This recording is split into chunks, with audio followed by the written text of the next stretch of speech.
guys, this is Shrinking Kathy here. I'm coming to you on my 1 month post-op. That's right. Today I am 4 weeks or 1 month post-op RNY surgery. I had surgery at St. Joe's in Toronto, Ontario, Canada with Dr. David Lindsay exactly 1 month ago today. And I find that really hard to believe. But time goes by. Here I am. So I've got some good news and some okay news. So let's see. I'm going to start with the good news. My stats. I am 52 years old. I'm 5'4", and when I started this journey, I was 304 pounds, and that was on January 18th, 2017. That was the day that I started my 3 weeks of Optifast, and I lost 23 pounds on Optifast in 3 weeks, and that was something that my doctor made me do pre-op. He wants all of his patients to lose weight before surgery. The Optifast is supposed to help you lose enough weight that it shrinks your liver, which makes the surgery easier for them. So that's what I did. And then week 1, I lost 9.8 pounds. Week 2, I lost 6 pounds. In week 3, I lost only 2.8 pounds, but I was happy with that because I was expecting a 3-week stall. A lot of people get that. And now week 4, I've lost 5 more pounds. So that brings me to 23.6 pounds lost since I had surgery 1 month ago, and 46.6 pounds lost altogether since January 18th of this year. So I think that's really, really awesome. I'm very happy with those numbers. It's amazing how fast the weight is coming off. I'm starting to look more like the old me. The me that I remember. I went back to school, I don't know, maybe 10 years ago now, trying to get my honors degree in psychology. I had already had my degree in psychology and another degree in education, but it always bothered me that I'd never done my honors. And that was the last time I lost weight, and I believe I got down to 220 or 230 back then. So I'm not near that yet, but I am at my lowest point that I've been in years, maybe in 5 or 6 years. So this morning when I got on the scale, I weighed 257.4, I think, or was it 0.6? No, 0.4.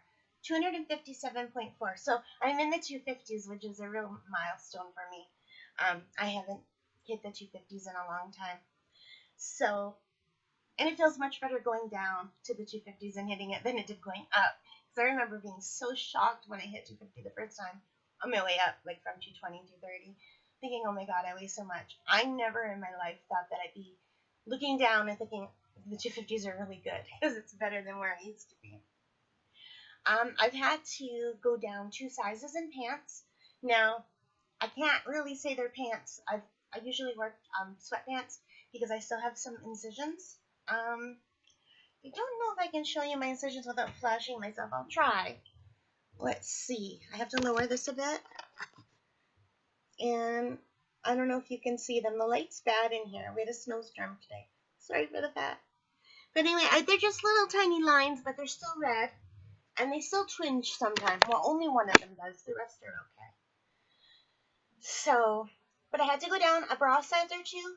I had my old bras in my other cabinet, so I just went out and I tried some on until I found one that fit. I think it's a Wonder Bra, so it makes me nice and perky. Too much information. But my other bras that I bought from Pennington's, and I just bought them before Christmas, some of them, they're way too big now. So, that's good. Although, I did spend a lot on those bras. But I'm very glad they don't fit anymore. So anyway, I was saying the pants that I bought, I didn't get pants, I bought leggings because I thought I need to get something that's really form-fitting so that as I shrink, they'll still fit. Because I was wearing a pair of brown leggings before surgery. Like, I actually wore them in the plane for my pre-op visit and then for surgery because they're nice and warm. They're not leggings anymore. They're really loose now. They're pants now. So I thought, well, I'll buy leggings and they'll still fit. They'll fit longer than any other pant. I don't like tight things, so I bought wide leg. And I think I might have mentioned that before in another video. I'm not sure. I apologize. But all of my tops, I'm having trouble. They don't want to stay on my shoulders. This is a good one because it's round. It's not a V. But most of my V-necks are too low right now. So, anyway. Actually, this is still good. I'm wearing it as pajama tops now because I don't like when I'm out and everything goes down and flashes my bra strap. I really need to get a haircut. Excuse the hair. So, what else did I want to say? Oh, I didn't just lose weight. I did my measurements. I want to do my measurements once a month at least. Not more than once a month, but once a month would be nice. So, hang on. I've just got some of my notes here. I want to scroll down. I wrote everything down. I'm not going to say every measurement, just the ones where I'm really impressed with how much I've lost. All right. So I'm going to start with my bust because I just was talking about my bra. It was 54 inches around when I started, and today it is 51. So that's a total of 3 inches gone, which is good. My waist was 52 inches, and now it's 45.5 inches. So that's a total of 6 inches gone off my waist. And I think that's phenomenal. I mean, 6 inches is a lot. Do I have my... Well, you guys know how much 6 inches is. You don't need to show me on my tape measure. But my hips, my hips were 59 inches when I started, and now they are 52.5 inches. That's really great. So that's a total of 6.5 inches gone on my hips. I also did my belly button circumference because it was like between my waist and my hips, and that's usually where I hold most of my weight, is around my belly. So I wanted to make sure that I'm losing there because that can cause heart issues and diabetes issues. I don't have any of those problems, but if they go down, that's great. And it did go down. My belly button circumference area was 58 inches, and now it's 53. So that's a total of 5 inches gone around my belly, which is great. I lost an inch or two from like my other areas, my calves, my thighs, but I'm not counting that in this because it would take too long. But just from the areas I've mentioned, I've lost 20.5 inches. And that's all off of my core, from my chest to my hips. 20.5 inches. That's amazing. And now I do want to show you my thing. Where did I put it? Do you know, I had it out so I wouldn't lose it, and I don't know. Here it is. 20.5 inches. Sorry, guys. I'll clip it out if it's too horrible with me getting up and down. So here's 20, here's 21. So here's 20.5 where my pointing finger is. I can't even fit it in on the screen. So like that's wider than my shoulders now. I lost that much between my chest and my hips. That's incredible. That's a lot of inches gone. And it really feels good. And I can notice a difference when I'm walking. I can walk for an hour. My asthma doesn't get triggered at all. I've barely used my Ventolin since surgery. I went from needing my Ventolin puffer 4 to 6 times a day. I mean, if I wanted to walk 10 feet, I had to take my Ventolin puffer. If I wanted to climb the stairs, I had to take my Ventolin puffer. Just to sleep at night, I needed my Ventolin puffer. And now, I think I've taken it maybe 2 or 3 times total since surgery a month ago. And that is incredible. So my lung capacity is getting stronger, although I did discover I do have trouble with my lungs. That's not asthma, and I'll get to that later. So I'm really happy with the inches. I'm happy with the weight. I'm happy with how I feel. I feel good. I have energy. My mood is really up. And I think my mood is so good because I'm not having shame every day. Before surgery, I tried so hard to lose weight, and I'd have some good days, but I had more bad than good. And I'd always feel like a big failure, and I felt so much shame around that because it was the one area where I couldn't succeed on my own. I just couldn't do it no matter what I tried. I mean, I'd succeed for a while, and then I'd fail. So everything about food was very shameful to me. I loved it. It was my companion. It was my friend. It made me feel good. I think eating releases chemicals in your brain very similar to maybe getting a hug or a little high even, which is why it's so addictive. But then immediately after that, it just goes away, and I just felt shame. And that's all gone. I started Optifast on January 18th, and I have not felt one iota of shame since that day. And I think that's why my mood is so much better, because I'm not beating myself up at all anymore, which is so nice. So let's see. That's the good. Okay? That's the good. The bad news is I've been having, as you know, serious pain issues. Most people go through the surgery, the day after surgery, they have a little bit of pain. They describe it more like a discomfort, like they've done too many sit-ups. I did not have that. I had searing, horrible pain. And part of it was I couldn't take my painkillers. I could only take a half dose because my body was not doing well with them. So my pain was never fully dealt with. That was part of it. And the other part was that it's just my body. My body takes a long time to heal. And I have fibromyalgia, so I think my brain interprets pain differently than other people. So I had real trouble with pain. I was starting to do better. I was starting to feel better. And then I went on my puree diet. I was so happy to go on my puree diet because after 5 weeks of liquids, you're just dying to eat something that's not a liquid. And the flavor was so good because I finally got to have things that were savory instead of sweet. And I did the puree diet for a few days, and then I started getting really bad pain on my lower left abdomen. I have the main incisions right here, but that's not where it hurt. It hurt about a hand span below that, a little bit above my belly button, but to the left. Really bad pain. And the only way I could describe it is it felt like I could feel the food traveling through my system, and it was coming to a spot that was raw and painful and really hurt. And when it got to that spot, I was in pain until it passed that spot. So that was really the only way I could describe it. Once the food was past that area, the pain would get better. I mean, slowly, but it would get better. And then I feel, better by the next morning, and then I'd start eating puree again, and it went down fine, no nausea, and I ate so slowly. I took my time, just very small amounts, but didn't matter. Almost anything I ate except for egg salad with a lot of yogurt, that I was okay with. I never got pain from that, but everything else, the refried beans, oh my god, the ricotta bake was delicious, but it made me the pain was just crazy. I even tried adding more sauce, but it just didn't help. So I called my doctor, and he sent me for an x-ray and an ultrasound. And I got the results for that on Friday. And I don't have an obstruction, which is what I was scared for. So I'm very happy. The phone's ringing. I'm just going to ignore it. It's not for me. My parents are out. Whoever it is, they can call back. I have my own phone, so if someone wants to get a hold of me, they'll call that phone. But, what was I saying? Oh, but both the purees, yeah, it was really bad. So my doctor sent me for the test. The results show that my left lung, my lower left lung, it did not reinflate after being put out. And apparently that's something that can happen when you're put under for surgery, which is why they try to make you breathe into that thing with the bubbles that rise after, and they make you get up and walk. But I could never blow into that thing because right after surgery, my oxygen levels were too low. And I needed oxygen for 2 nights and 3 days. Well, 2.5 days, because I got discharged in the morning of the 3rd day. But my oxygen levels dropped. And they dropped because my lungs were not reinflating, just part of the left lung.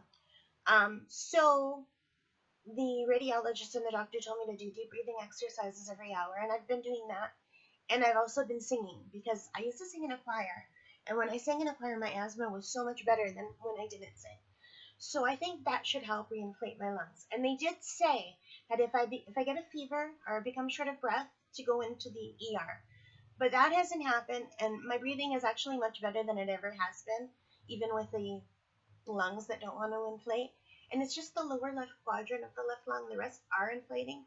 But I don't want my lung to stay deflated because I think that can cause a lot of problems. So I am kind of worried about that. When I got the results, my doctor wasn't in that day. So it was just me reading the results by myself, and it kind of freaked me out. The other thing that freaked me out was the x-rays showed that I have surgical clips in my epigastrium, I don't know, the upper part of my stomach. So my surgeon didn't mention anything about leaving surgical clips in me, so I kind of freaked out. I thought, oh my god, did he forget to take them out after surgery? Or are they supposed to be there?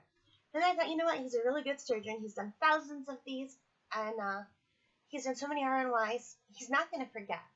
But I called his office, and his secretary was freaked out too. She said she'd never heard of that before. And he wasn't in that day, so she couldn't tell me. So that got me even worse. Some people in my group said, don't worry about it. They're supposed to be there. They're probably just staples. But I had asked my surgeon before surgery if he was going to use staples, and he said no.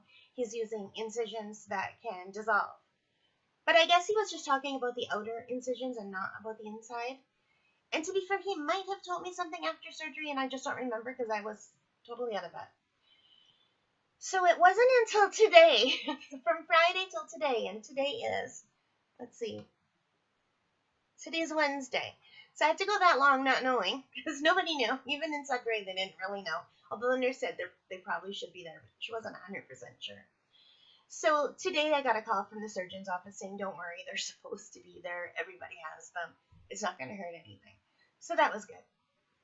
And, yeah. So I also had to go to Sudbury for my 1 month post-op. And the reason why is because I live in Northern Ontario, Canada. So everyone in Northern Ontario gets put through the Sudbury Regional Bariatric Clinic. And that is to prevent us from needing to drive back and forth to Toronto a million times, which in theory is great. But in practice, there's almost nothing that's done in Sudbury that can't be done here with my own doctor, or the information given online, or even in written form in a booklet. So, like, seeing the nurse is great. Yesterday, my appointment in Sudbury went really well. The morning part was very long. It was a classroom setting where we learned about vitamins and nutrients and which vitamins are better than others, which frankly we should have learned about before we went out to buy all of our vitamins, because everyone there had already bought all our vitamins, and now we find out there's one brand that's better. I can't remember the name, but I'll probably order them online. They're only available in the United States. But there's one brand, it's $40 for a 3-month supply, $40 American. But it covers everything but calcium, so you don't have to take like a million different things, and it's chewable. So I'm going to order those when I'm close to running out of the ones I'm taking now. And they said for now the ones I'm on are just fine. And they're all chewable, and they cost a fortune, so I'm just going to wait. That whole session, that whole morning session in Sudbury was totally unnecessary. I mean, they could have taped themselves doing the class and posted it on YouTube or on their own little private site if they're worried, you know? And then nobody had to drive to Sudbury for that. The second portion, I spent about 15 minutes with my nurse one-on-one, and that was very worth it to me because she was really on the ball. She's very good. She's the nurse that I had when I started out. I started this process about 2 years ago with the orientation and looking into it. And she was wonderful, and she was my nurse. And then last year she went off on a maternity leave. She had a beautiful baby girl. And she's back now, and I'm so glad she's back because I like her much better than the one that was covering for her. The one that was covering for her, I guess because she knew she was just covering for a short while, there was no personal connection. It was like she was just going through the routine. She never remembered my name half the time. So I'm really glad that my nurse, her name's Krista, is back. So I told her about the pain that I'm having, and I showed her a copy of the report that I got from the radiologist, and she immediately sent a fax of the report to my surgeon in Toronto, and she sent him a message explaining about the pain I'm having 4 hours after purees. And I talked to her on the phone last week about the pain, and she took me off the pureed food and put me back on the full liquid diet for 3 days to see if I would do better on that, and I did do better. So I told her about that, and she mentioned that to the surgeon as well. And then when I was done the full liquid diet and went back on the purees, the pain came back about 4 or 5 hours after eating. So it's definitely that my body's not handling the purees yet. So she told me she would call me on the phone after she heard from the surgeon. And she did. I was almost back in the suit. And she called and she said that the surgeon said I need to go back on the full liquid diet for 2 weeks to give my body a chance to heal. He thinks I have inflammation inside and that the purees are agitating that. But since I can handle the full liquids, to go back on that, and then there won't be anything going back, past the area that's inflamed, so it will have a better chance to heal. And I think that also explains why I'm so good with cold, ice cold water. Most people I talk to post-op cannot stand cold, and I can't stand warm. Warm really hurts, but cold is wonderful. So I think the inflammation must really appreciate the cold. It must help get the swelling down. So I've been drinking a lot of cold liquids. Anyway, my dad took me to Sudbury. We had a nice 2 days. The drive was great down there. It was a 4-hour drive, and it was sunny. It was wonderful. On the way back, it rained out the whole time. So, and while there, my dad went for a nice swim. I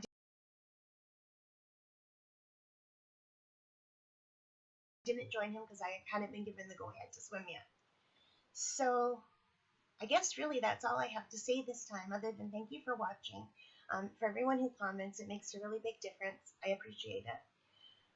You have no idea. I really do appreciate it. So, thank you very much for everyone who subscribed and who watches and comments. And if you have a channel you'd like me to watch and I'm not already subscribed, let me know in the comments and I'll subscribe.